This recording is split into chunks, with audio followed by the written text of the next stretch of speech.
Hello friends, welcome to நிவ்ஷா சமையல். இன்றைக்கி நம்ம இந்த சம்மருக்கு நல்ல சில்லுன்னு சர்பத் ரெசிபி தாங்க பார்க்க போகிறோம். சர்பத் எப்படி செய்கிறதுன்னு பார்க்கலாம். அதுக்கு முதல்ல நம்ம பாதாம் பீசன் எடுத்துக்கலாம். ஒரு 5-6 பீஸ் எடுத்துருக்கேன். அதை ஒரு பாத்திரத்தில் ஊற வச்சுக்கலாம். இது முழுகிற அளவுக்கு தண்ணி சேர்த்துக்கங்க. இது நம்ம ஓவர் நைட் ஊற வச்சு எடுத்துக்கலாம்.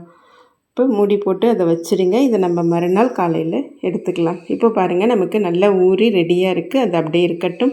சப்ஜா சீட் ஊற வச்சு எடுத்து வச்சுருக்கேன். இது நமக்கு ஒரு 10லேருந்து 15 நிமிஷம் ஊறுனா போதும். நன்னாரி சர்பத் கடையில் வாங்கினது எடுத்து வச்சுருக்கேன்.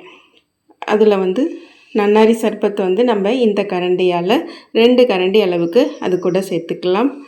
அது கூடவே லெமன் சாறு இந்த கரண்டியால் 1 கரண்டி அளவுக்கு சேர்த்துக்கலாம். சேர்த்துட்டு இது கூட ஒரு 2 ஸ்பூன் அளவுக்கு சுகர் சேர்த்துக்கலாம். நன்னாரி சர்பத்திலே நமக்கு இனிப்பு கலந்துருக்கும், அதனால் கொஞ்சமாக சேர்த்துக்கலாம். நீங்கள் சுகருக்கு பதில் நாட்டு சக்கரை கூட அது கூட சேர்த்துக்கலாம். சேர்த்துட்டு இது கூட நம்ம ஒரு 2 கிளாஸ் அளவுக்கு தண்ணி சேர்த்துக்கலாம். தண்ணி சேர்த்து இதை நல்லா மிக்ஸ் பண்ணிவிட்டு எடுத்துக்கோங்க. ஒரு கிளாஸ் ஒன்று ரெடி பண்ணி வச்சுருக்கேன். அதில் நம்ம பாதாம் பிசின் அது கூட சேர்த்துக்கங்க.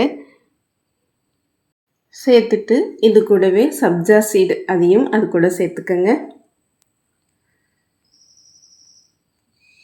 சேர்த்துட்டு நம்ம ரெடி பண்ணி வச்சுருக்கிற சர்பத்து இது கூட நம்ம சேர்த்துக்கலாம்.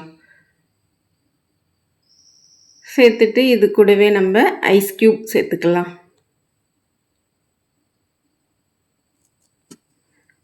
அவ்வளோதாங்க, நல்ல சில்லுன்னு நல்ல டேஸ்டியான சர்பத் இப்போ நமக்கு ரெடி ஆயிடுச்சு. பாதாம் பிசின் நம்ம உடம்புக்கு குளிர்ச்சி தரக்கூடியது. அதனால் இந்த சம்மரில் பாதாம் பிசின் அடிக்கடி எடுத்துக்கோங்க. ரொம்ப ரொம்ப டேஸ்டியான சர்பத் இப்போது ரெடி ஆயிடுச்சு. நீங்களும் இந்த சர்பத் ரெசிப்பியை ட்ரை பண்ணி பாருங்கள். ட்ரை பண்ணி பார்த்துட்டு எப்படி வந்ததுன்னு கமெண்ட்ஸில் சொல்லுங்கள்.